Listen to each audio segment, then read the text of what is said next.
அன்பான மாணவ மாணவிகளே, அனைவருக்கும் வணக்கம்.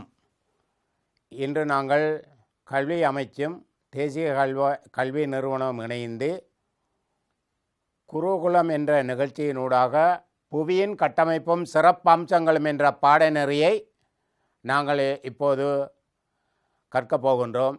இந்த அடிப்படையில் மாணவர்கள் தேர்ச்சி 4 மட்டத்தை நாங்கள் எடுத்து அவதானிக்க வேண்டும். புவியின் பகுதிய நிலத்தோற்ற கூறுகளையும் பண்புகளையும் செயல்முறைகளையும் நுணுகி ஆராய்கின்ற அம்சங்களை நாங்கள் எடுத்து அவதானிக்க வேண்டும். அதன் பாதுகாப்பு அவசியத்தையும் நாங்கள் எடுத்து அவதானிக்கலாம். இந்த தேர்ச்சி மட்டம் 4.1 புவியின் கட்டமைப்பு மற்றும் அவற்றின் பண்புகளை விளக்க வேண்டும். கற்றல் பெறுபவர்கள் புவியின் கட்டமைப்பை விவரிக்க வேண்டும். புவியின் சேர்க்கையை விவரிக்கலாம். பாறையின் உருவாக்கத்தையும் அவற்றின் பண்புகளையும் நாங்கள் விவரிக்கலாம். மண்ணின் பக்கப்பார்வை தன்மையை விளங்கப்படுத்தி கொள்ளலாம். மட்பாதுகாப்பு முக்கியத்துவத்தினை வலியுறுத்தி விளக்கத்தை நாங்கள் பெற வேண்டிய அவசியம் இருக்கின்றது. இந்த அடிப்படையில் நாங்கள் தேர்ச்சி மட்டத்தையும் கற்றல் பெறுபவர்களையும் கவனத்தில் கொண்டு புவியின் உள்ளமைப்பினை நாங்கள் இன்று சற்று சிந்திக்க வேண்டியிருக்கின்றது. அதாவது இன்றைக்கு விஞ்ஞானங்களில் இன்னும் கண்டுபிடிக்க முடியாத ஒரு புதிராக புவியின் உள்ளமைப்பு காணப்படுகின்றது. ஏனென்று சொன்னால் எல்லா ஆய்வுகளும் வானுலகத்தை பற்றி ஆய்வு செய்கின்றார்கள். புவியின் உள்ளமைப்பை பற்றி ஆய்வு செய்வது குறைவாக இருக்கின்றது. அதுக்கான காரணங்களை இந்த பாடல்களிலிருந்து நாங்கள் கற்றுக்கொள்ளலாம். ஆகவே புவியின் மையத்தை ஆழமாக துளையிட்டு கண்ணாலும் கருவியாலும் பார்க்க முடியாத அளவுக்கு இன்றைக்கு அதிகமான வெப்பநிலை காணப்படுவதை நாங்கள் எடுத்து பார்க்கலாம். ஆகவே இந்த அடிப்படையில் புவி தோன்றிய காலம் முதல் இன்றைக்கு மாற்றங்களுக்கு உள்ளாக்கப்பட்டு வருவதை நாங்கள் எடுத்து அவதானிக்கலாம். இன்றைக்கு முதல் பில்லியன் ஆண்டுகளில் உருவான மேலே காணப்படுவது ஓடு, மூடி, மையம் என்ற நிலையில் விருத்தி அடைந்து காணப்படுகின்ற தன்மையை நாங்கள் எடுத்து அவதானிக்கக்கூடியதாக இருக்கின்றது. இந்த அடிப்படையான தன்மையை நாங்கள் உற்று நோக்குகின்ற போது மாணவர்கள் அவதானத்தை செலுத்த வேண்டும். புவியியல் அறிஞர்கள் ஏனைய எரிமலை கக்குவையின் போது கிடைக்கப்பெற்ற பொருட்களை அடிப்படையாக கொண்டு, அங்கு எரிமலை கக்குவையின் காரணமாக பலவிதமான பொருட்கள் புவியின் மேற்பரப்பில் கிடைக்கின்றது. அந்த பொருட்களை அடிப்படையாக கொண்டு ஏனைய புவியின் உள்ளமைப்பை பற்றி எவ்வாறு அமைந்து காணப்படுகின்றன, ஒவ்வொரு படைகளாக அடுக்குகளாக எவ்வாறு காணப்படுகின்றது என்ற தன்மையினையும் அவற்றின் மூலம் சரியான தகவல்களை எவ்வாறு நாங்கள் பெறலாம் என்ற அடிப்படையான அம்சத்தையும் நாங்கள் எடுத்து பார்க்கின்ற போது சரியான நுட்பமான கணிப்பீட்டை பெற முடியாத நிலைக்கு காணப்படுவதை நாங்கள் எடுத்து அவதானிக்கலாம். மாணவர்கள் அவதானிக்க வேண்டும். ஒன்று, நேரடியான மறைமுகமான சான்றுகள் மூலம் புவியின் உள்புறம் பற்றி கண்டறியப்பட்டிருக்கின்றது. இந்த தன்மையை நாங்கள் எடுத்து பார்க்கின்ற போது நேரடியான சான்றுகள் என்ற அடிப்படையான தன்மையை நாங்கள் எடுத்து அவதானித்தால் 3000 கிலோமீட்டர் ஆழம் வரையில் சுரங்க மறுத்தல், உதாரணமாக சுரங்க மறுத்தல் என்று நாங்கள் கருதுகின்ற போது கோலார் தங்க படிவுகள், தென்னாப்பிரிக்காவில் தங்க சுரங்கங்கள், மிக ஆழமாக தோண்டப்பட்ட தங்கத்தை எடுப்பதற்காக சுரண்டப்பட்ட அம்சங்களில் இருந்து நாங்கள் இந்த தரவினை பெற்றுக்கொள்ளலாம். அது மட்டுமல்ல, நாங்கள் மறைமுக சான்றுகளை எடுத்து பார்க்கின்ற போது பொதுவாக புவிநடுக்கு அலைகள், அந்த எரிமலை பொருட்களில் விண்கற்கள், ஒரு விண்கற்கள் விழுந்து பூமியை மிக ஆழமாக்கிய ஆழம்தான் பூமியில் ஆழமாக எடுத்த பகுதியை எடுத்து ஆய்வு செய்திருக்கின்றார்கள். அது மட்டுமல்ல, புவிநடுக்கு அலைகள் என்று சொல்கின்ற போது மிக ஆழமான நிலையிலிருந்து பியலை, எல்லலை, எஸ்ஸலை இந்த பிரயாணங்கள் திண்ம திரவ பாறைகளில் தன்மையை பொறுத்து ஊடுருவி வருவதின் காரணமாக அங்கு அந்த அலைகளில் வருகின்ற வேகத்தை பொறுத்து அந்த புவிநடுக்க அலைகளில் தன்மையை வைத்துக்கொண்டு புவியின் உள்ளமைப்பை ஆய்வாளர்கள் எவ்வாறு காணப்படுகின்றது என்ற அடிப்படையை எடுத்து ஆய்வு செய்திருக்கின்றார்கள். மாணவர்கள் இந்த இடத்துல தெளிவான ஒரு கருத்தை நீங்கள் பெற்றிருக்க வேண்டும்.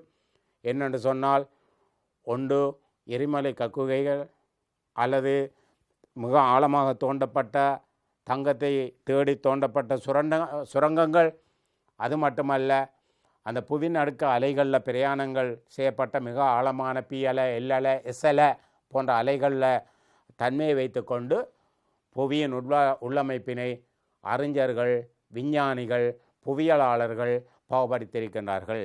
இந்த தன்மைகளில் மாணவர்களில் கவனத்தை சற்று நோக்க வேண்டும். புவி ஏறக்குறைய 4.6 பில்லியன் ஆண்டுகளுக்கு முன்னர் தோற்றம் பெற்றதாக நம்பப்படுகின்றது. ஆகவே இந்த புவி பற்றி தெளிவான விளக்கங்கள் இன்று புவிநடுக்க அலைகளை கொண்டுதான் இன்றைக்கு புறப்பட்ட தன்மையாக நாங்கள் எடுத்து நோக்கலாம். அவை இந்த அடிப்படையில் புவியின் உட்பாகம் எவ்வாறு அமைந்து காணப்படுகின்றன, அவை மேற்பரப்பிலிருந்து உட்பகுதியை நோக்கி செல்ல செல்ல இது எவ்வாறு அமைந்து காணப்படுகின்றது என்ற அம்சத்தை நாங்கள் எடுத்து பார்க்க வேண்டும். அவை இந்த அடிப்படையில் கடல் மட்டத்திலிருந்து உயரே செல்ல செல்ல செல்ல வெப்பநிலை நழுவி வருகின்றன. ஆனால் சூரியனிலிருந்து வருகின்ற கதிர் பூமியின் மேற்பரப்பை வந்தடைகின்ற போது பூமியின் உள்ளமைப்பை நோக்கி செல்ல செல்ல அது 300 மீட்டருக்கு நிலத்துக்கு கீழே 300 மீட்டருக்கு 9 வெப்பநிலை அதிகரிக்கப்படுகின்றன. இந்த அதிகரிக்கப்படுகின்ற வெப்பத்தின் காரணமாக இந்த மையத்தின் எல்லையில் வெப்பநிலை 6000 அதிகரிக்கப்படுகின்றது மிக ஆழமான பகுதியில். அவை இந்த புவியின் உள்ளமைப்பில் அமுக்கம் அதிகமாக காணப்படுவதன் காரணமாக இங்கே என்ன செய்கிறேன்னு சொன்னால் அதிகமான அமுக்கங்களும் உள்ளாக்கப்பட்டு காணப்படுவதை நாங்கள் எடுத்து அவதானிக்கலாம். அவை புவி மையத்தில் பாறைகள் பாகு வடிவில் உள்ளமைப்பில் காணப்படுவதையும் இந்த தன்மையை நாங்கள் எடுத்து பார்க்கலாம். புவியின் அதாவது ஓட்டுப்பகுதியாக நாங்கள் எடுத்து பார்க்கின்ற அம்சம், மேல் பகுதியில் காணப்படுகின்ற அம்சம். ரெண்டாவது, இந்த படத்தை மாணவர்கள் அவதானிக்கலாம். நாங்கள் மூடி, அந்த மூடியிலேயும் பல வகையான அம்சங்களை நாங்கள் பிரித்து நோக்கலாம். இது எவ்வாறு அமைய பெற்று காணப்படுகின்றன. அதே மாதிரி வெளிமையம், உள்மையம் என்ற அடிப்படையில் புவியின் உள்ளமைப்பு தன்மைகள் வேறுபட்ட அமையப்பெற்று காணப்படுவதை நாங்கள் இந்த படத்திலிருந்து அவதானிக்கக்கூடியதாக இருக்கின்றது. அவை மாணவர்கள் புவியின் நடுக்க அலைகளை மையமாக வைத்து இங்கு காணப்படுகின்ற புவியின் உள்ளமைப்பை 3 பெரும் படைகளாக பிரித்து நோக்கியிருக்கின்றார்கள். அவை எங்களுக்கு தெரியும், 3 பிரதான அலைகள் நில கீழிருந்து மையப்பகுதியிலிருந்து வருகின்றன. பி அலை, எல் அலை, எஸ் அலை. இந்த அலைகளில் தன்மையை பொறுத்து இது எவ்வாறு பிரிக்கப்படுகின்றது என்ற தன்மையை எடுத்து பார்த்தால் நாங்கள் பார்ப்போம். ஓடு என்று சொல்லக்கொள்ள ஒன்று கண்ட ஓடு. இந்த நிறத்தால் காட்டப்பட்ட இந்த படத்தை அவதானிக்கலாம் மாணவர்கள். கண்ட ஓடு. அடுத்த பகுதியை நாங்கள் எடுத்து பார்க்கலாம், சமுத்திர ஓடு. ஆகவே மூடி இந்த பகுதியில் காணப்படுகின்றது. அடுத்த பகுதி மேல் மூடி, கீழ் மூடி.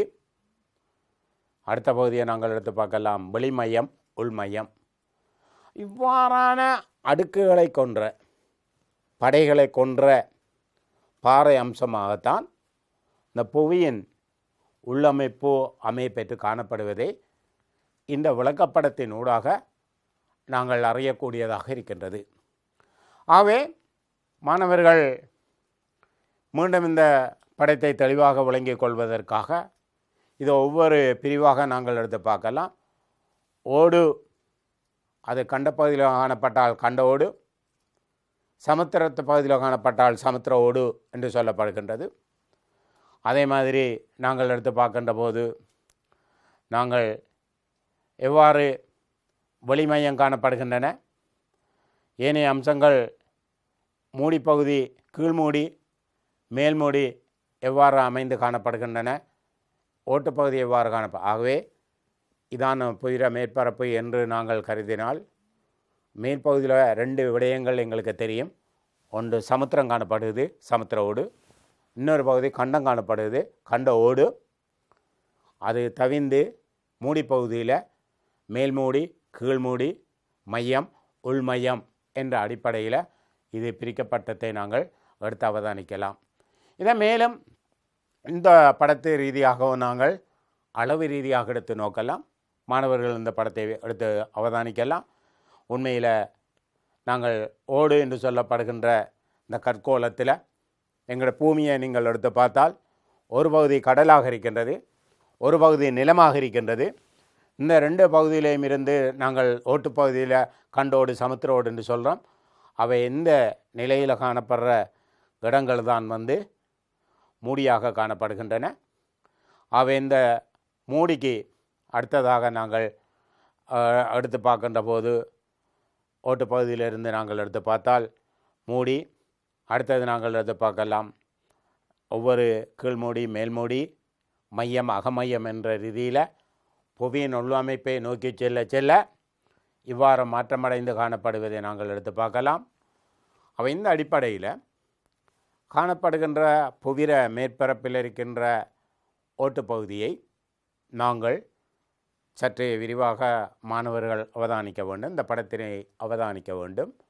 இந்த படத்தில் இருக்கின்ற மேற்படையே இந்த புவி ஓட்டில் காணப்படுகின்ற இந்த ஓட்டுப்பகுதியை தான் நாங்கள் ஓடு என்று சொல்கின்றோம்.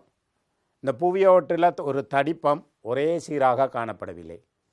பாருங்கள், கடல் பிரதேசத்தில் இருக்கின்ற தடிப்புக்கும் மலைப்பிரதேசங்களில் இருக்கின்ற தடிப்புக்கும் வேறுபாடு இருக்கின்றது.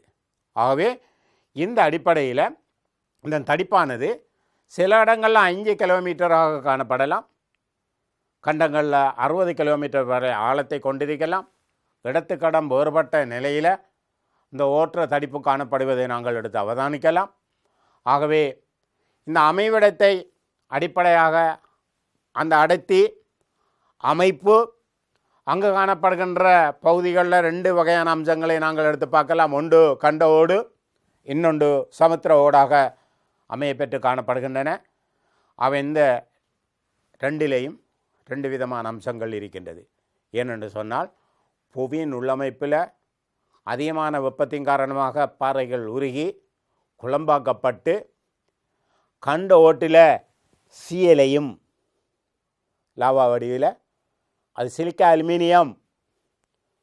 இங்கே சமுத்திர ஓட்டில் இந்த மக்மா லாவா வடிவில் சிலிக்கா மக்னீசியத்தையும் தள்ளுகின்றன. அந்த நேரம் அங்கு சிலிக்கா மக்னீசியம் உருவாக்கப்படுகின்றது. அவை எந்த தன்மைகளில் காணப்படுவதை நாங்கள் அம்சங்களாக நாங்கள் மாணவர்கள் தெளிவாக விளங்கிக் கொள்ள வேண்டும். அடுத்த விஷயத்தை நாங்கள் இந்த கண்ட ஓட்டை இன்னைக்கு கண்ட ஓடு, இங்கே இருக்கிறது சமுத்திர ஓடு, இந்த 2 விதத்தை நாங்கள் எவ்வாறு ஒரு தீப்பாறையை இது கொண்டு காணப்படுகின்றது என்ற ஒரு அம்சத்திலிருந்து சிலிக்காவையும் அலுமினியத்தையும் அதிக அளவு கொண்டிருப்பதால் இது சீயல் படை என அழைக்கப்படுகின்றது. புவியின் உள்ளமைப்பில் இருந்த மக்மா புவிப்பாறை பட தளங்களில் இருக்கின்ற பிளவினூடாக வெடிப்பினூடாக மேல் நோக்கி தள்ளப்பட்டன. அந்த தள்ளப்படுகின்ற போது லாவா வடிவில் தள்ளப்பட்டன. அந்த தள்ளப்பட்ட திரவம் சிலிக்கா அலுமினியத்தை கண்ட ஓட்டில் தள்ளப்பட்டது. இதன் காரணமாக சிலிக்கா அலுமினியம் அங்கு உருவாக்கப்பெற்று காணப்படுகின்றன. இந்த படத்திலிருந்து மாணவர்கள் அவதானித்து கொள்ளலாம். அடுத்த அம்சத்தை நாங்கள் எடுத்து பார்க்கலாம். சமுத்திர ஓடு என்று சொல்லப்படுகின்ற தன்மையை நீங்கள் எடுத்து அவதானித்தால் பொதுவாக அதிக அளவு சிலிக்கேட்டையும் மக்னீசியத்தையும் இங்கு கொண்டிருப்பதின் காரணமாக இந்த சீமா படை என்று அழைக்கப்படுகின்றன. இது சமுத்திரத்தில் இந்த மக்மா லாவா வடிவில் தள்ளப்படுகின்றது. அந்த தள்ளப்படுகின்ற போது சிலிக்கா மக்னீசியம் கடற்பரப்பில் படிதல் செய்யப்படுகின்றன. அவை சீயல் அடர்த்தி குறைந்ததன் காரணமாக ஓட்டின் மேல் பகுதியிலையும் சீமா அடர்த்தி கூடியதன் காரணமாக கீழ்ப்பகுதியிலையும் அமைந்து காணப்படுகின்றன. ஏன்னா மேலுக்கும் கீழுக்கும் அமைந்து காணப்படுகின்ற தன்மையாக நாங்கள் எடுத்து அவதானிக்கலாம். ஆகவே இந்த சீயல் படைக்கும் சீமா படைக்கும் இடையில் அது ஒரு எல்லை ஒன்று அமைய பெற்று காணப்படுகின்ற ரெண்டையும் பிரிக்கின்ற எல்லைகள். ஆகவே கொன்ராட் எல்லை என்று அழைக்கப்படுகின்றது. இந்த பாறை அடுக்காக புலவுகளை கொண்டிருப்பதன் காரணமாக மையம் மூடிகளையும் காணப்படும் பாறை குழம்பு காணப்படுகின்றது. ஆகவே இலவா புவி மேற்பரப்பை வந்தடைவதற்கு வழிகோலியாக அமையப்பெற்று காணப்படுவதை நாங்கள் எடுத்து பார்க்கலாம். பொதுவாக புவியின் உள்ளமைப்பை ஏனைய பகுதிகளை விட இன்றைக்கு மேலோடு காணப்படுகின்ற இவ்வாறான அம்சங்களை இந்த படத்தில் மாணவர்கள் அவதானிக்கலாம். கண்டோடு சமுத்திரோடு அவை இதில் ஒவ்வொரு அம்சங்களையும் நாங்கள் இந்த படத்திலிருந்து அவதானிக்கக்கூடியதாக இருக்கின்றது. எவ்வாறு இது காணப்படுகின்றது என்ற அடிப்படையில் அவை இப்போ நாங்கள் சமுத்திர ஓட்டையும் கண்ட ஓட்டையும் நாங்கள் வேறுபடுத்தி பார்க்கலாம். இந்த அடிப்படையில் சராசரியாக 7 கிலோமீட்டர் தடிப்பத்தை கொண்டிருக்கிறது சமுத்திர ஓடு. சராசரி 30-50 கிலோமீட்டர் வரையிலான தடிப்பத்தை கொண்டிருக்கின்றது. அவை அடர்த்தி கூடியது அடர்த்தி காணப்படுகின்றது, அடர்த்தி குறைவாக இது காணப்படுகின்றது. அதேமாதிரி புவிநடுக்கு அலைகளில் முதன்மை அலைகளில் வேகம் இங்கு காணப்படுகின்றன. இங்கே புவிநடுக்க முதன்மை அலைகளில் வேகம் 6 கிலோமீட்டருக்கு செகண்டில் அமைய பெற்று காணப்படுகின்றன. அவை இங்கே சீய படை காணப்படுகின்றது. இங்கு பொதுவாக நாங்கள் எடுத்து பார்க்கின்ற போது சமுத்திர ஓட்டில் சீமா படை, இங்கே சீயல் படை கண்ட ஓட்டில் காணப்படுகின்றன. அதே மாதிரி எரிமலை குழம்பு சமுத்திர ஓட்டில் காணப்படுகின்றன. அதே மாதிரி பல வகையான பாறை அடையல் பாறைகளால் ஆக்கப்பட்ட கண்ட ஓடுகள் அமையப்பெற்று காணப்படுவதே இந்த 2 பண்புகளை நாங்கள் எடுத்து பார்க்கலாம். மாணவர்கள் பண்புகளை அதிக அளவு விளங்கியிருக்க வேண்டும். அந்த அடிப்படையில் இந்த 2 விதமான கண்ட ஓட்டுக்கும் சமுத்திர ஓட்டுக்கும் இடையில் காணப்படுகின்ற பண்புகள். அதே மாதிரி நாங்கள் மூடி புவியின் கட்டமைப்பு ஒழுங்கில் இன்றைக்கு காணப்படுகின்ற ஒரு படையாக மூடி காணப்படுகின்றது. இந்த மூடியில் நாங்கள் கீழ்மூடி மேல்மூடி என 2ஆக நாங்கள் பிரித்து நோக்கலாம். இம்மூடியில் பகுதியானது மையத்தினை சுற்றி 2885 கிலோமீட்டர் தடிப்பமாக காணப்படுவதை நாங்கள் எடுத்து பார்க்கலாம்.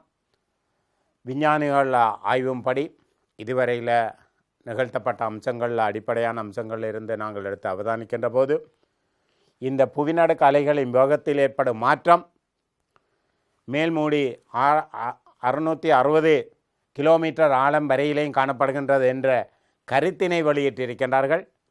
இதிலிருந்து நிலைமாறும் வளையம் 400 கிலோமீட்டர் தொடக்கம் 600 கிலோமீட்டர் ஆழத்தில் காணப்படுவதை நாங்கள் எடுத்து அவதானிக்கலாம். ஆகவே ஓடு மையம் இரண்டையும் ஒப்பிடும்போது இந்த காணப்படுகின்ற மூடி பகுதியை மிகவும் பெரிய படையாக காணப்படுவதை நாங்கள் எடுத்து அவதானிக்கலாம்.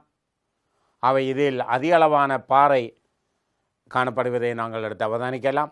மூடி பகுதியான அதிக அளவான திண்ம பாறைகளை கொண்டிருப்பதாலும் இங்கு 100 தொடக்கம் 200 கிலோமீட்டர் ஆழத்தில் இலகும் தன்மையை கொண்டதாக இது காணப்படுவதை நாங்கள் எடுத்து அவதானிக்கலாம்.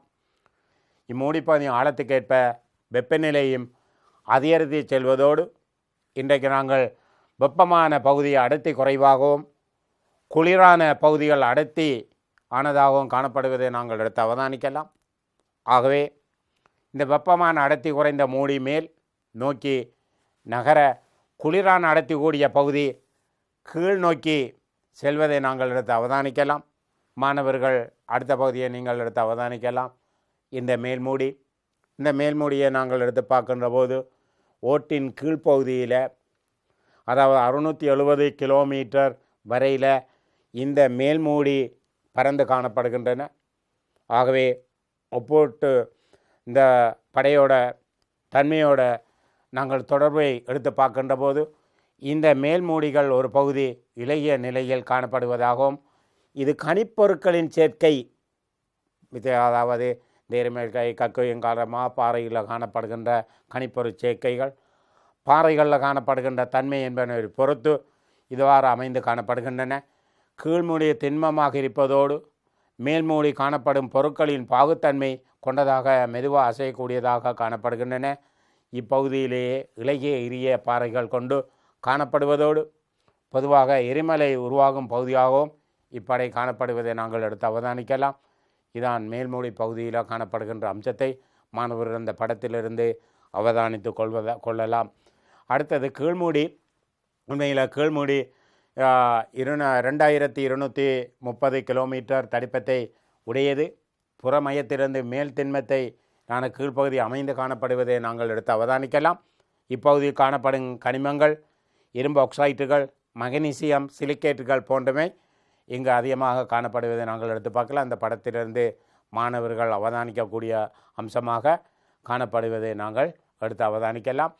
அவை இந்த புறமையம் என்று சொல்லப்படுகின்ற மையத்தை நாங்கள் பொதுவாக எடுத்து பார்க்கின்ற போது இது 2900 தொடக்கம் 5155 கிலோமீட்டர் வரையில், அகமையம் 5155 தொடக்கம் 6371 கிலோமீட்டர் வரையிலே அமைந்து காணப்படுகின்றது. அவை இந்த மையம்தான் மிக முக்கியமான அம்சம், மாணவர்கள் கவனத்தில் கொள்ள வேண்டும். புவியின் பெரும்பகுதியை உள்ளடக்கிய படையே இதுவாக காணப்படுகின்றது. இப்பகுதியை திண்மமாக காணப்படும் அகமையம். இதில் 1220 கிலோமீட்டர் ஆரையை கொண்டு காணப்படுகின்றது. அது மட்டுமில்லை, புறமையத்தின் வெப்பநிலை பார்க்க இம்மையத்தின் வெப்பநிலை அதிகமாக இருக்கின்றது. பொதுவாக 4700 சியாக காணப்படுகின்ற வெப்பநிலை இதுக்கு காரணமாக இருக்கின்றது. இதன் காரணமாக அமுக்கம் அங்கு காணப்படுகின்றன. இதனால் இங்குள்ள உயர் வெப்பநிலையிலால் பொருட்கள் உருகாது திண்மமாக காணப்படுவதை நாங்கள் எடுத்து அவதானிக்கலாம். புறமையத்தில் கடல் மட்டத்திலிருந்து 2900 கிலோமீட்டர் ஆழத்தில் அமைந்து காணப்படுவதை நாங்கள் இந்த படத்திலிருந்து அவதானிக்கலாம். மாணவர்களை சற்று இந்த படத்தை அவதானிங்கள். இப்பகுதியில் கடல் மட்டத்தில் 2900 கிலோமீட்டர் ஆழத்தில் அமைந்து காணப்படுகின்றன. ஆகவே இந்த தன்மைகளில் 2250 கிலோமீட்டர் தடிப்பத்தை உடையது காணப்படுகின்றன. அமுக்கம் குறைவாக இருப்பதனால் திரவ நிலையில் இது காணப்படுகின்றன. ஆகவே உள்மையத்துக்கு வெளிமையத்துக்கும் இடையில் வேறுபாட்டை நாங்கள் எடுத்து அவதானிக்கலாம். அவை திரவமான இரும்பு கலப்பு உலகத்தை கொண்டு காணப்படுகின்றன. இவ்வாறான அம்சங்களில் இருந்து மாணவர்கள் சற்று பாடலகில் இதுவரையில் நாங்கள் எடுத்து பார்த்த விடயத்தை நாங்கள் அவதானித்தால் ஓட்டுப்பகுதியிலிருந்து உள்ளமைப்பு பகுதி எவ்வாறு காணப்படுகின்றது என்பதுதான் இதுவரையில் மாணவர்கள் கற்ற விடயம். தற்போது மாணவர்கள் அவதானத்தை செலுத்த வேண்டும். பாறைகள் உருவாக்கம், அவற்றின் பண்புகள் என்ன என்பதை மாணவர்கள் எடுத்து அவதானிக்க வேண்டும். இந்த அடிப்படையில் பாறையின் உருவாக்கம் பொதுவாக புவியோட்டில் காணப்படுகின்ற திண்ம திரவியங்களை பாறைகள் என்று சொல்லலாம். இவை கனிப்பொருட்களின் தன்மையின் காரணமாக தோற்றம் பெற்று காணப்படுகின்றன. ஒரு கனிப்பொருளால் உருவாக்கப்பட்டதும் பாறைதான், பல கனிப்பொருளால் உருவாக்கப்பட்டதும் பாறைதான். உதாரணமாக நாங்கள் எடுத்து பார்க்கின்ற போது ஒரே ஒரு கனிப்பொருளால் உருவாக்கப்பட்டது தீப்பாறை. நாங்கள் அது பலவிதமான கனியங்கள் அந்த தீப்பாறையில் இருக்கின்றது. அதில் உதாரணமாக நாங்கள் கப்ரோ ஏனைய கனியங்களோட கூட்டமைப்பு பல கனியங்களில் கூட்டு சேர்ந்தது அந்த தீப்பாறை. ஒரே ஒரு கனியத்தால் தோற்றம் பெற்ற ஒரு பாறை நாங்கள் பொதுவாக எடுத்து பார்க்கின்ற போது நிலக்கரி பாறை, சுண்ணாம்பு பாறை. இதில் ஒரே ஒரு கனியம்தான் அங்கு கூட்டு சேர்ந்திருக்கின்றது. ஆகவே புவியோட்டில் காணப்படுகின்ற திண்மமான பொருட்கள் நாங்கள் கருங்கல் பாறையை நாங்கள் சொல்லலாம். அல்லது மென்மையான பொருட்கள் சுண்ணாம்பு பாறைகள் என்று சொல்லலாம். புவியோட்டில் காணப்படுகின்ற திண்ம திரவியங்களை நாங்கள் பாறைகள் என்று சொல்லலாம்.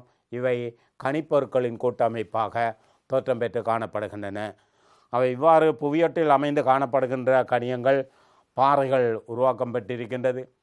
இந்த புவியோட்டில் காணப்படும் ஒவ்வொரு பொருட்களையும் அதன் இயல்புகள் அடிப்படையை வைத்துக்கொண்டு அதாவது இரசாயன சேர்க்கை இந்த படத்தை மாணவர்கள் அவதானிக்கலாம். வன்மை, உடைவு, நிறம், அங்கு ஒளித்தெருப்பு போன்ற தன்மையை வைத்துக்கொண்டு பாறைகளை நாங்கள் வகைப்படுத்தலாம். அவை பாறைகளில் வகைகளில் பிறப்பின் அடிப்படையில் பாறைகள் 3 வகையாக பிரிக்கப்படுகின்றது. இது மாணவர்கள் எவ்வாறு இது தோற்றம் பெற்றன, எவ்வாறு உருவாக்கம் பெற்றன என்பதை இந்த பாடல்களிலிருந்து கற்றுக்கொள்ளலாம். அதாவது தீப்பாறை, அடையல் பாறை, உருமாறிய பாறை. இந்த தன்மைகளிலிருந்து நாங்கள் இதில் உருவாக்கத்தை சற்று சிந்திக்கப் போகின்றோம். உண்மையில் மையம் என்று சொல்லப்படுற பகுதியிலிருந்து கீழ்ப்பகுதியிலிருந்து மேல் பகுதியில் காணப்படுகின்ற வெப்பநிலை புவி பெற்ற வெயில் உள்பகுதியை நோக்கி செல்ல செல்ல செல்ல 300 மீட்டருக்கு 9 பாகை சி வெப்பநிலை அதிகரிக்கப்படுவதால் அந்த அதிகமான வெப்பத்தின் காரணமாக உள்பகுதியில் அதிகமான வெப்பம் ஏற்பட்டு அந்த மக்மா அல்லது அந்த குழம்பு புவிப்பாறை படத்தளங்களிடையே வந்து புவியோட்டில் இருக்கின்ற மேற்பகுதியில் இருக்கின்ற நொய்தலான இடம் கண்டோட்டையும் சமுத்திர ஓட்டையும் சார்ந்து காணப்படுகின்ற நொய்தலான இடத்துல பொத்துப்பீரிட்டு பாய்கின்றன. அந்த நேரம் அது திரவ நிலையில் தள்ளப்பட்டன. அந்த திரவம் அந்த சூழலுக்கு ஏற்ப வெப்பம் தணிஞ்சு இறுகி திண்மை நிலை அடைந்தன. அதுதான் தீப்பாறை. இந்த தீப்பாறைகளில் வகைகள் இருக்கின்றன, அதுகளில் தன்மைகள் இருக்கின்றன. ஒவ்வொன்றாக நாங்கள் இந்த இடத்துல எடுத்து அவதானிக்கலாம்.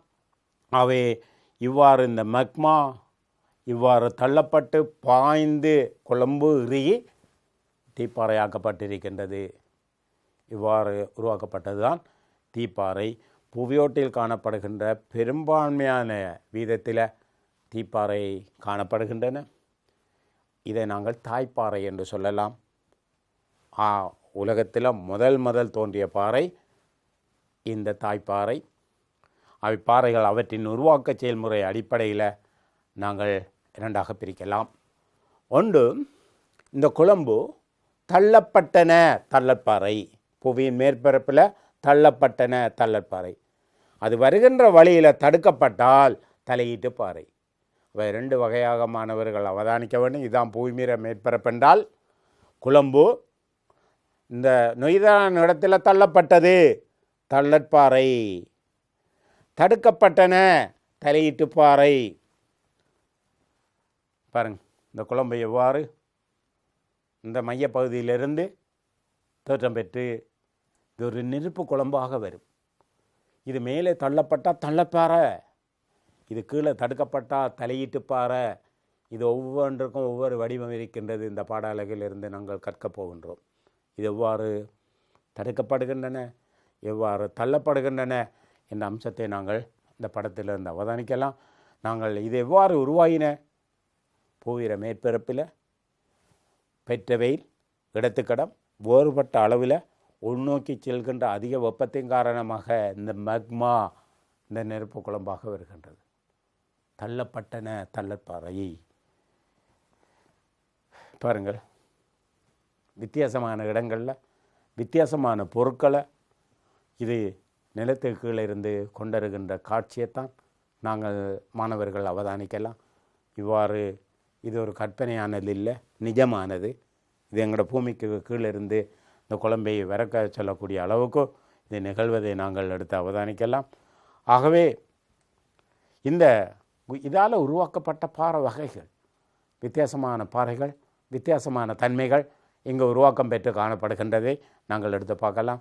அவை இதில் வடிவங்கள், கலர்கள், அமைப்புகள் காணப்படுவதை நாங்கள் எடுத்து பார்க்கலாம். அவை எந்த தன்மைகளிலிருந்து தள்ளற்பாறை, தள்ளப்பட்டன தள்ளற்பாறை என்று சொல்லுகின்ற போது உரிய மக்மா பாறை குழம்பானது புவியின் மேற்பரப்பை நொய்தலான பகுதியினூடாக எரிமலை குழம்பாக லாவா வடிவில் ஒரு இறிய பழிந்த பாறையாக மாறுகின்ற தன்மை. அவ்வாறு இது தள்ளப்பட்ட பாறைகள். இவை எரிமலை குழம்பு பாறைகள் பெரிய மேட்டு நிலங்கள் உருவாக்கியிருக்கின்றன. தக்கன மேட்டு நிலம் இந்தியாவில் காணப்படுகின்றது. கொலம்பியா மேட்டு நிலம் போன்றவற்றை நாங்கள் இங்கு குறிப்பிடலாம். பாருங்கள், இந்த படத்தை மாணவர்கள் எடுத்து அவதானிக்கலாம். எவ்வாறான நிலைகளில் இந்த கொலம்பு பிரயாணம் செய்து அந்த பூமிர படைகளிலிருந்து எவ்வாறு செல்கின்ற தன்மையை தான் இந்த படம் எடுத்து காட்டுகின்றது. அடுத்த தன்மையை பாருங்கள், இந்த பூமியிலிருந்து உருவாக்கப்பட்ட ஒவ்வொரு குழம்புகளும் இந்த தீப்பாறைகளின் காரணமாக எவ்வாறு உருவாக்கம் பெற்று காணப்படுகின்றது என்பதை இந்த தன்மைகளிலிருந்து நாங்கள் எடுத்து பார்க்கலாம். அடுத்த தன்மையை நாங்கள் எடுத்து பார்க்க தலையீட்டு பாறை. இதை புவிர மேற்பரப்பு இது என்று சொன்னால், பூமிர கீழ்ப்பகுதி என்று சொன்னால் வருகின்ற வழியில் இது தடுக்கப்படுகின்றது. இது எவ்வாறு தடுக்கப்படுகின்றது? இது இந்த உரிய மக்மா பாறை குழம்பானது அங்கு ஏற்படுகின்ற அடர்த்தி வேறுபாட்டின் காரணமாக புவிப்பாறை படத்தலங்களில் இருக்கின்ற பிளவினூடாக வெடிப்பினூடாக மேல்நோக்கி வருகின்ற போது அங்கு தலையீட்டின் காரணமாக உட்பகுதியில் இறுகி குளிர்ச்சி அடைகின்றன. அதன் காரணமாக அந்த பாறை தலையீட்டு பாறைகள் என்று அழைக்கப்படுகின்றன. இந்த தலையீடு பாதாளப்பாறை, கீழ்பாதாளப்பாறை என்று அழைக்கப்படுகின்றன. அவை இந்த அடிப்படையான தன்மைகளை வைத்துக்கொண்டு இந்த படத்தை மாணவர்கள் அவதானிக்கலாம். அவை இந்த தலையீட்டு தீப்பாறை இந்த மையப்பகுதியிலிருந்து இந்த படத்தை நாங்கள் அவதானிக்கின்ற போது அந்த மையப்பகுதியில் இருந்த தன்மைகளில் இருந்து உருவாகின்ற அந்த குழம்பு இந்த பாறை படத்தலங்களிடையே வருகின்ற போது பிளவினூடாக நிலைக்குத்தாக படிதல் செய்தால் நிலைக்குத்து தீப்பாறை, கிடையாக படிதல் செய்யப்பட்டால் கிடை தீப்பாறை, வில் வடிவில் படிதல் செய்யப்படுகின்றதா, குழிவு வடிவில் படிதல் செய்யப்படுகின்றதா, இது என்ன வடிவத்தில் படிதல் நிகழ்த்தப்படுகின்றதோ அந்த வடிவத்தினை பொறுத்து இதுக்கு பெயர்கள் வழங்கப்படுகின்றது. ஆகவே பூமியின் உட்பகுதியில் வருகின்ற குழம்பானது தடுக்கப்படுவதின் காரணமாக ஏற்படுகின்ற நில உருவங்கள் தான் தலையீட்டு தீப்பாறைகளில் வகைகளாக நாங்கள் எடுத்து பார்க்க வேண்டும். இந்த இடத்துல மாணவர்கள் கவனமாக இருக்க வேண்டும். இது குறைகளின் புத்தகத்தில் 14வது பக்கத்தில் இந்த படம் இருக்கின்றது. அந்த படத்திலிருந்து நீங்கள் அவதானிக்கலாம் அந்த பாறைகள் ஒவ்வொரு வகைகளும் எவ்வாறு இங்கு காட்டப்பட்டிருக்கின்றது என்பதை. இதை வைத்துக்கொண்டு மாணவர்களுக்கு கேள்விகள் கேட்கலாம். ஆகவே இந்த பகுதியில் இந்த பாறையை பற்றி மாணவர்கள் தெளிவாக விளங்கியிருக்க வேண்டும். இந்த தலையீட்டு பாறையைத்தான் இதில் நாங்கள் தமிழால் எடுத்து காட்டியிருக்கின்றோம். அவை இந்த குழம்பு எவ்வாறு நிலைக்குத்தாக இருக்கின்ற பகுதிகள் எல்லாம் நிலைக்குத்து பாறை, கிடையா இருக்கின்ற பகுதி கிடை தீப்பாறை. அவை இது என்ன வடிவத்தில் தோற்றம் பெற்று காணப்படுகின்றதோ தடுக்கப்படுகின்றதோ அந்த வடிவத்தை பொறுத்து இது நிர்ணயிக்கப்படுகின்றது. மாணவர்கள் இந்த இடத்துல தெளிவான கருத்தை பெற்றுக்கொள்ள வேண்டும். அதாவது எங்களோட மையப்பகுதியில் அதிகமான வெப்பநிலை நிலவுவதின் காரணமாக அந்த பாறைகள் மக்மா உருகி குழம்பாக்கப்படுது. இந்த குழம்பாக்கப்பட்டால் வித்தியாசமான கனியங்கள் இருக்கு, உலோகங்கள் இருக்கு. இது ஒன்றோடு ஒன்று தாக்கம் அடங்கி அங்கு கிளம்பின் சக்தி, மேற்கோ ஓட்டங்கள், பெருக்கு விசைகள் தோற்றம் பெறும். இதிலிருந்து தான் உண்மையில் எங்களுக்கு பூவம்பம் வருது. இது இந்த ஆழப்பகுதியிலிருந்து தான் எங்களுக்கு புவி நடுக்க அலைகள் வருகின்றது. இந்த சக்திகளை தொழிற்பாட்டுங்காரன் இந்த குழம்பு புவிப்பாறை படத்தலங்களிடையே வருகின்ற போது அந்த பாறைகளுக்கிடையே தடுக்கப்பட்டு அந்த பிளவினூடாக நிலைக்குத்தாக படிந்தால் நிலைக்குத்து தீப்பாறை, கிடையாக படிந்தால் கிடை தீப்பாறை. அது எந்த வடிவத்தில் தடுக்கப்பட்டு அங்கு காணப்படுகின்றதோ அந்த வடிவத்தினை பொறுத்து இதுக்கு பெயர்கள் வழங்கப்படுகின்றது. ஆகவே இந்த உலகத்தில் முதல் தோன்றிய பாறை எது? இதுவரையில் நாங்கள் எடுத்து பார்த்தோம் தீப்பாறை. அவைதான் தாய்ப்பாறை. இந்த பாறை ஞாயிற்று கதிர்வீச்சலில் ஏற்படுகின்ற வெப்பத்தின் காரணமாக விரிவடைந்து பகல் நேரம் பின்னேரங்கள் ஏற்படுகின்ற வெப்ப மாற்றத்தின் காரணமாக சுருங்குகின்றன. இவ்வாறு விரிதலுக்கும் சுருங்குதலுக்கும் உள்ளாக்கப்படுகின்ற பாறை சிறு சிறு துண்டுகளாக துவள்களாக பிரித்தளிக்கப்படுகின்றன. அவ்வாறு அளிக்கப்படுகின்ற துண்டுகளையும் துவள்களையும் அடையல்கள் என்று நாங்கள் சொல்லலாம். அவ்வாறான அடையல்கள் தாய்ப்பாறை பிரித்தளிக்கப்படுவதன் காரணமாக ஏற்பட்ட அடையல்கள் புவியின் மேற்பரப்பில் காணப்படுகின்ற விசையின் தாக்கத்தின் காரணமாக ஓடுகின்ற நீர், உறைபனிக்கட்டியாரின் செயற்பாடு, ஏனைய புவியின் உரிவு செயற்பாட்டின் காரணமாக தின்னப்பட்டு அரிக்கப்பட்டு இன்னொரு இடத்துக்கு கொண்டு செல்லப்பட்டு அங்கு காவி விடப்பட்டு படிய விடப்படுகின்றன. அந்த பொருட்களைத்தான் நாங்கள் அடையல் பாறைகள் என்று சொல்லலாம். எங்களோட சூழலில் பலவிதமான அடையல் பொருட்கள் காணப்படுகின்றன. அந்த அடையல்கள் என்னென்ன பூமியில் என்னென்ன கனியங்கள் இருக்கின்றதோ அது அடையல்களாக உருவாக்கப்படுகின்ற போது இங்கே காணப்படுகின்ற சுண்ணாம்புக்கல், மணக்கல், உருண்டை கட்டிரல், மாக்கல், நாங்கள் உப்புப்பாறை, என்ற போன்ற பல்வேறு விதமான அடையல் வகைகளை நாங்கள் எடுத்து பார்க்கலாம். மாணவர்கள் இந்த அடையல்களை தெளிவாக விளங்கிக் கொள்ள வேண்டும். இதுதான் பிறப்பு அடிப்படையில் அடையல் பாறைகளை 3 வகையாக நாங்கள் பிரிக்கலாம். பொறிமுறையால் உண்டான அடையல் இதுதான் தீப்பாறை. வானிலை என்ற அழிவுக்கு பொறிமுறை அழிவுக்கு உள்ளாக்கப்படுகின்ற போது துண்டுகளாக துவள்களாக உடைக்கப்படுகின்ற இது இயற்கை காரணியாக அமுக்கம் தொழிற்படுகின்றன. வெப்பம் காரணமாக பாறைகள் பொறிமுறை செயற்பாடுகளுக்கு உள்ளாக்கப்படுகின்றன. இவ்வாறு உருவாக்கப்படுகின்ற பாறையாக நாங்கள் கொள்ளலாம். கரடு முரடான அடையல்கள் உருண்டை கட்டிடங்கள் உருவாகின்றன. மண்ணாகிய அடையல்கள் மணற்கற்கள் உருவாகின்றன. களிமண் சார்ந்த அடைகள் சேறுகளி மாக்கள் உருவாகின்றன. அவை இவ்வாறு உருவாக்கப்பட்ட அடையல்களும் இரசாயன முறையால் உருவான அடையல் பாறைகளும் தோற்றம் பெறுகின்றன. பொறிமுறையால் செயல்பாடு தவிர்ந்து உட்கல் செயல்பாடுகள் மூலம் உருவாக்கப்படும் துணிக்கைகளினால் அடையல்கள் உருவாக்கம் பெறுகின்றன. இது கார்பனேட், தொலமைட், சுண்ணக்கல் போன்ற பல்வேறு விதமான குளரைட்டுகள் உப்புக்களையும் நாங்கள் சிலியேட் பனிங்க கல்லையும் பல்வேறு வித கிரனைட்டுகளையும் உருவாக்கப்படுகின்றன. உப்பு பாறைகள் பல்வேறு விதமான ஜிப்சம் காணப்படுகின்ற பாறைகளையும் நாங்கள் இரசாயன அடையல்களாக நாங்கள் எடுத்து பார்க்கலாம். என்றால் எங்களுக்கு தெரியும் நீர் H2O பாறையில் உள்ள கனிமங்களோட தாக்கம் அடைகின்றன.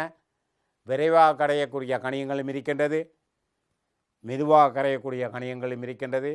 நீர் ஒரு சர்வதேச கரைப்பான், இதையெல்லாம் கரைக்கக்கூடிய தன்மையில் காணப்படுகின்றன. அவை எங்களுக்கு தெரியும்.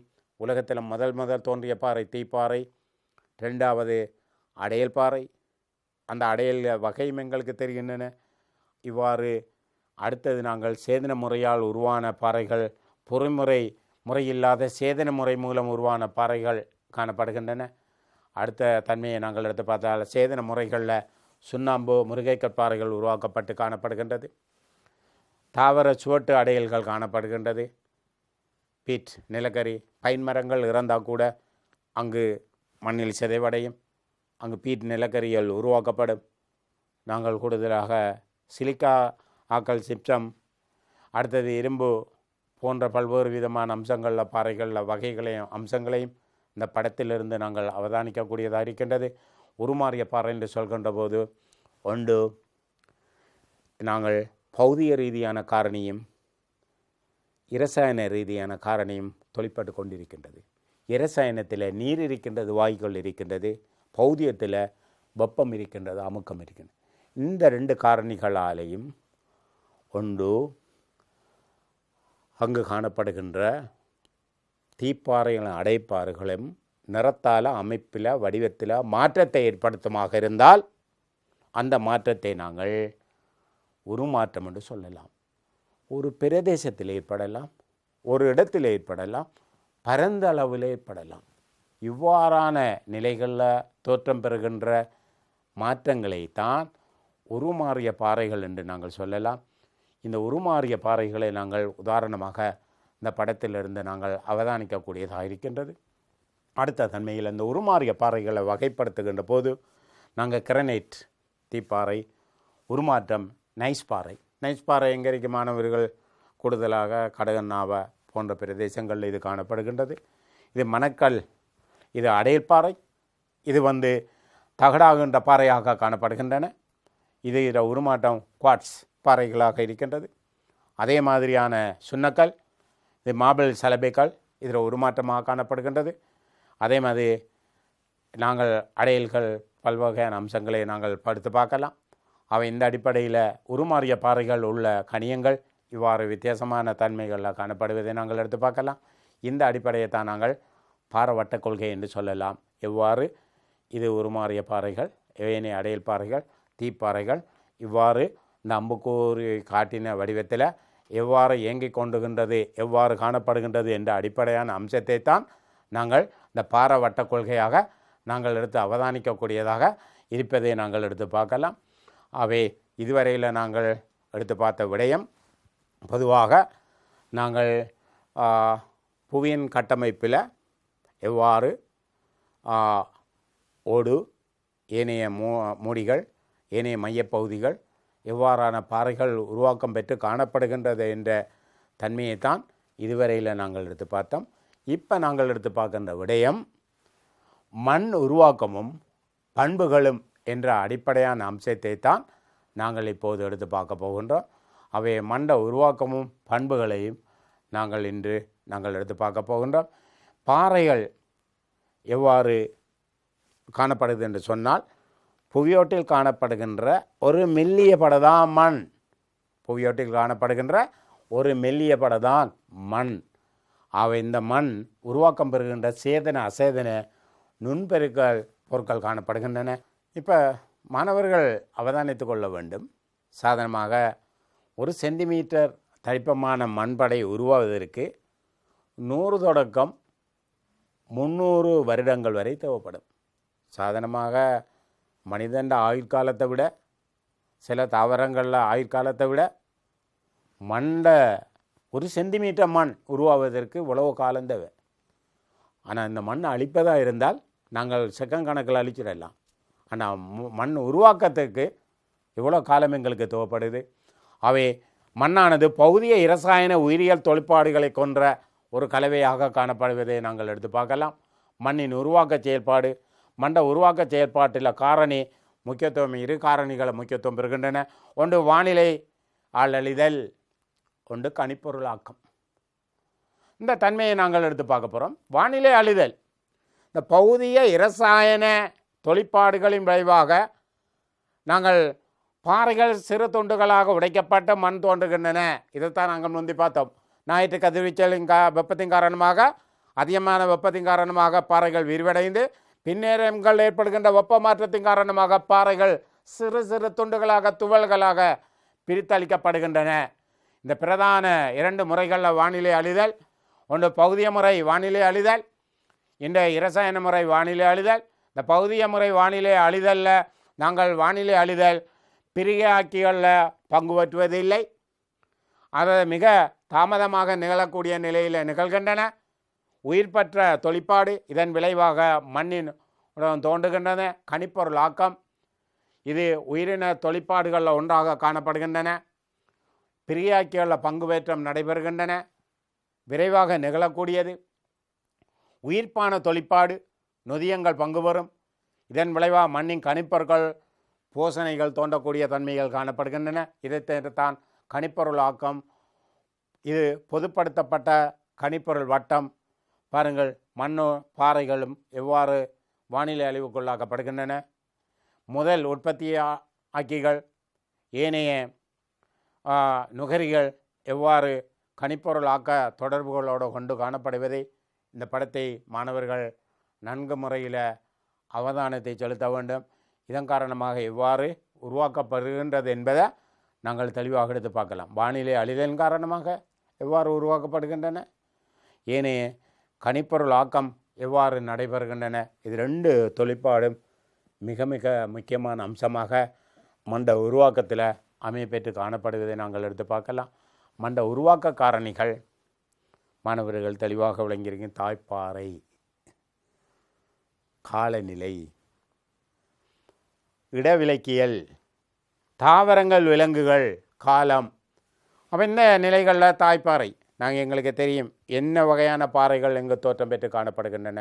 அந்த குணாதிசயத்தை பொறுத்து அங்கு காலநிலை என்ன வகையான காலநிலை, உடல் வரைய காலநிலையா, இரவலைய காலநிலையா, அங்கே எவ்வளோ மழை, எவ்வளோ வெப்பநிலை, அங்கே இருக்கின்ற தன்மையை பொறுத்தும், அது எந்த இடத்துக்குரிய அம்சங்களை பொறுத்தும், அங்கே வளர்கின்ற தாவரங்கள் எந்த காலத்தில் இது நிகழ்த்தப்படுகின்ற பல்வேறு விதமான காரணிகள் அம்சங்களை பொறுத்து இந்த மண்ட உருவாக்க காரணிகள் இடத்துக்கிடம் வேறுபட்ட நிலைகளில் தன்மைகளில் அமையப்பெற்று காணப்படுவதை நாங்கள் எடுத்து பார்க்கலாம்.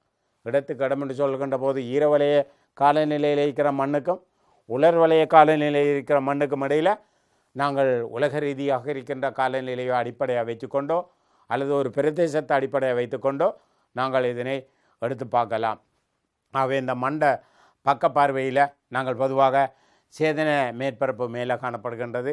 குப்பகூலங்களோட மண்ணின் பிரதான படைகள் 2வது நிலையில் காணப்படுகின்றது.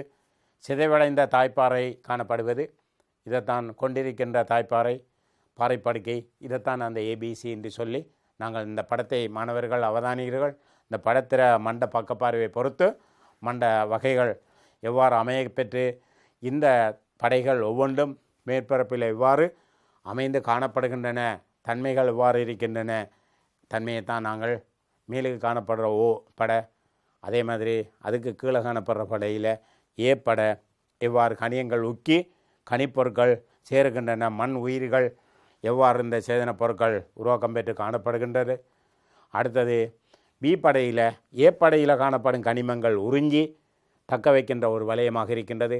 இந்த படை என்ற வானிலைக்கு உட்பட்ட படைகள் காணப்படுகின்றது. அடுத்தது தாய்ப்பாறை, மண்ணிட இரசாயன பண்புகளில் மண்ணிட அமிலத்தன்மை, இது காரத்தன்மை, அது என்ன வகையான நிலமாக இருக்கின்றது, மண்ணின் pH பெருமானம், மண்ட அமைப்பு எவ்வாறு இருக்கி, அது இளமைப்பு நெருக்கமாக இருக்கா, மூட்டுக்களை கொண்டிருக்கா, எவ்வாறு இருக்கி, மண்ணின் நுண்தன்மைகள், மண்ட இளையமைப்பு, மண்ணின் கூழமைப்பு, மண்ட pH பெருமானம், சைவரோடக்கம் நீங்கள் எடுத்து பார்த்தீங்கன்னா பொண்ணுக்கு நாங்கள் பார்க்கலாம், பெண்ணுக்கு 14 வரையிலான வீச்சில் காணப்படுது. 7லும் குறைவான pH பெருமானம் அமிலமாக இருக்கும். 7லும் கூடிய pH பெருமானம் காரம். pH பெருமானம் 7 பெருமான நடுநிலை என்ற அடிப்படையில் இருக்க இந்த படத்தை நாங்கள் எடுத்து பார்க்கலாம். நடுநிலை அமிலத்தன்மை. இங்கு நாங்கள் எடுத்து பார்க்கின்ற போது இது காரத்தன்மையாக இருக்கின்ற தன்மையை நாங்கள் எடுத்து பார்க்கலாம். ஆகவே இதை வச்சு கொண்டு தான் இந்த மண் காரமாக இருக்கின்றதா, அமிலமாக இருக்கின்றதா, மண் எவ்வாறான தன்மையை கொண்டு காணப்படுகின்றது என்ற அடிப்படையான தன்மையை வைத்து கொண்டு நாங்கள் பார்க்கலாம். அசேதன மண்ட பொதுவான pH பெருமானத்தை நாங்கள் இந்த இடத்தில் அவதானித்தால், பொதுவாக நடுநிலையாக காணப்படுகின்ற மண்ணில் ஒரு ஈரவளைய மண்ணுக்கும் வறண்ட வளைய மண்ணுக்கும் இடையில் கார அமில தன்மைகள் எவ்வாறான நிலைகளில் இருக்கின்றது என்ற அடிப்படையான தன்மையை வைத்துக்கொண்டு இதனை நாங்கள் எடுத்து பார்க்கலாம். இப்போ நாங்கள் இதுவரையில் மண் எவ்வாறு உற்பத்தி ஆகின்றன, மண்ட pH பெருமானம் என்ன என்ற விடயத்தை நாங்கள் விரிவாக எடுத்து பார்த்தோம். தற்போது மாணவர்கள் அமைந்திருக்க நல்ல முறையில் தெளிவை நாங்கள் பெற்றிருக்க வேண்டும். இது எவ்வாறு என்றால் மண் பாதுகாப்பு முறைமை.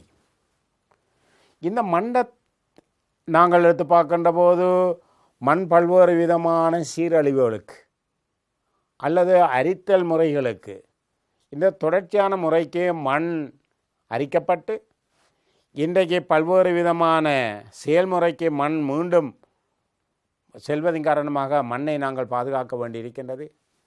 இது பொறிமுறைகள், பயிற்சிகை முறைகள், நாங்கள் உயிரியல் முறைகள் என்ற ரீதியில் நாங்கள் எடுத்து பார்க்கலாம். ஆகவே இந்த தன்மைகள் வந்து பொறிமுறை சரிவுக்கு குறுக்காக உழுதல், இது மலைநாட்டு பிரதேசங்களில் காணப்படுகின்ற தன்மையை நாங்கள் எடுத்து பார்க்கலாம். அதே மாதிரி சரிவுக்கு குறுக்காக வடிகால் அமைத்தல், ஒரு சாய்வு இருக்கின்ற போது சரிவு இருக்கின்ற போது எவ்வாறு காணப்படுகின்றன, கல்வேலி அமைத்தல், அடுத்தது நாங்கள் காற்று தடைகளை அமைத்து காணப்படுகின்ற தன்மைகள், சரிவு குறுக்காக வரம்பை அமைத்தல், நிலத்தை படிக்கட்ட முறைகளுக்கு உள்ளாக்கப்படுகின்ற தன்மையை நாங்கள் எடுத்து பார்க்கலாம். அவை இவ்வாறான முறைகளில் இருந்து அம்சங்களில் இருந்து நாங்கள் பாதுகாத்து கொள்ளக்கூடிய அம்சங்களில் காணப்படுகின்றன. அடுத்த தன்மை பயிற்சிகை முறைமைகள் காணப்படுகின்றன.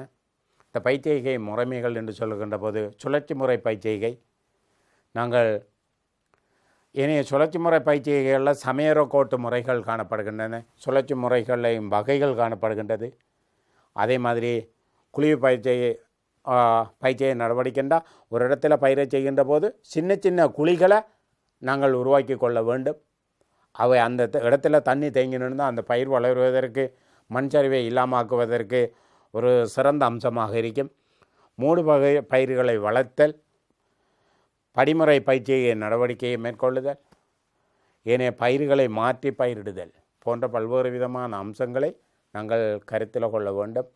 ஏனென்று சொன்னால் பாதுகாப்பு, மண்ணை நாங்கள் எடுத்து அவதானிக்கின்ற பல்வேறு முறைகள் எங்களுக்கு மிக மிக அவசியமான ஒன்றாக காணப்படுவதை நாங்கள் எடுத்து பார்க்கலாம். இந்த அடிப்படையில் மண் வளத்தை நாங்கள் எவ்வாறு அதிகரிக்கலாம், அந்த மண் வளத்தை பேணலாம், பாதுகாக்கலாம் என்ற நடைமுறையை நாங்கள் எடுத்து பார்க்க வேணும். இந்த நிலத்தை புரட்டுதல் நவீன உபகரணங்கள் ஊடாக நாங்கள் நிலத்தை புரட்டுறதுக்கும் ஆரம்ப காலங்களில் பாரம்பரிய முறைகளில் மண்ணிலிருந்து நாங்கள் நிலத்தை புரட்டுவதற்கும் இடையில் வேறுபாடு இருக்கின்றது. அவை இந்த நிலத்தை புரட்டுதல் மிக மிக அம்சம். மேற்பட கீழ் மண்கள் நொய்தலான தன்மையை பசலைத்தன்மையையும் அங்கு காணப்படுவதை நாங்கள் நிலத்தை புரட்டுவதன் காரணமாக தோற்றம் பெறுகின்றன. அறுவடை மீதிகளை மண் மீது பரப்புதல், அவற்றை மண்ணில் புதைத்தல் உண்மையில் இது ஒரு சிறந்த முறை. இந்த முறைகள் ஊடாக அந்த ஊட்டச்சத்து, மண்ணில் உள்ள போசாக்குத்தன்மை, பயிருக்கு தேவைப்பட்ட அம்சங்கள் இதன் மூலமாக கிடைக்கக்கூடிய வாய்ப்புகள் இருக்கு. அடுத்தது அங்கு இருக்கின்ற அறுவடை மீதிகளை வயலில் எரித்து கொண்டிருக்கின்றார்கள். ஆனால் உண்மையில் வளத்தை நாங்கள் மேற்கொள்ள வேண்டும் என்ற எரித்தலை நாங்கள் தடுக்க வேண்டும். அங்கு அதனை பசலையாக்க வேண்டும், சுண்ணாம்பு சேர்க்க வேண்டும். இந்த எரித்தலின் காரணமாக பாக்டீரியாக்கள், நன்மை செய்யக்கூடிய பாக்டீரியா தாக்கத்துக்கு உள்ளாக்கப்படுகின்றது. ஆகவே மூடு பயிர்களை அமைக்க வேண்டும். இந்த சுழற்சி முறை பயிற்சியை நாங்கள் மேற்கொள்ளக்கூடிய வாய்ப்புகளை உருவாக்க வேண்டும். சுழற்சி முறை பயிற்சியை இப்போ சுழற்சி முறை பயிற்சியை மாணவர்கள் விளங்கி கொள்ள வேண்டும். ஒரு இடத்துல நாங்கள் பயிரை விளைக்கின்ற போது தானிய வகை அல்லது கிழங்கு வகை அல்லது குறுகிய காலம் நீண்ட காலம் என்ற முறைகள் இருக்கின்றது. இப்போ சாதாரணமாக ஒரு காணியிலிருந்து நாங்கள் பயிர் செய்ய போகின்றது வித்தியாசமான வாழை, கிழங்கு, தற்காலிகமான நிலைகளில் நாங்கள் உற்பத்தி செய்கின்ற முறைகளை நாங்கள் எடுத்து அவதானிக்க வேண்டும். அப்போ இதுவரையில் நாங்கள் மாணவர்களுக்கு கற்பித்தல் நடவடிக்கையை சொன்ன விடயங்களை சற்று சுருக்கமாக நாங்கள் யோசித்தால், ஆரம்பத்தில் உங்களை கற்றல் நடவடிக்கைகளை தேர்ச்சி கற்றல் பொறுப்பேற்றை அடிப்படையாக வச்சுக்கொண்டு மாணவர்கள் புவியின் கட்டமைப்பு எவ்வாறு அமைந்து காணப்படுகின்றன, அந்த கட்டமைப்பில் பாறைகள் என்றால் என்ன, அதில் வர தீப்பாறை என்ன தாய்ப்பாறை, அந்த பாறைகள் தள்ளப்பட்ட தள்ளப்பாறை, தடுக்கப்பட்ட தலைப்பாறை, தலையீட்டு பாறை, அதில் வகைகளையும் தெளிவாக விளங்கி கொள்ள வேண்டும் என்ற நிலையில் இங்கே நான் காட்டப்பட்ட படம், எழுதப்பட்ட குறை எழுதின புத்தகங்களை எத்தனாவது பக்கம் உண்டு கூட மாணவர்களுக்கு சொல்லியிருக்கின்றேன். நீங்கள் மாணவர்கள் விரிவாக அதை பார்க்க வேண்டும். உங்களுக்கு ஆசிரியர் கைநூலில் தருகின்ற விடயமும் பொருத்தமான பிற நூலாசிரியர்களால் எழுதுகின்ற விடயங்களையும் கருத்தில் கொண்டு இந்த பாடலகில் பாறை, அது தீப்பாறை, அந்த விடயங்களையும் நாங்கள் தெளிவாக கற்ற விடயத்தையும் கற்பதோடு நாங்கள் மாணவர்கள் மண்ட உருவாக்கமும் மண்ட உருவாக்கத்தின் காரணமாக ஏற்படுகின்ற உருவாக்க காரணிகளையும் நீங்கள் சிறந்த முறையில் கற்றிருக்கின்றீர்கள். இதுவரையில் மாணவர்கள் கற்றல் நடவடிக்கையில் சொல்லப்பட்ட பல்வேறு விதமான கருத்துக்களை பெற்று நீங்கள் உங்கள் பாடக அழகு சம்பந்தப்பட்ட அறிவை மேம்படுத்துவீர்கள் என்ற எண்ணத்தோடு விடைபெறுகின்றேன். வணக்கம்.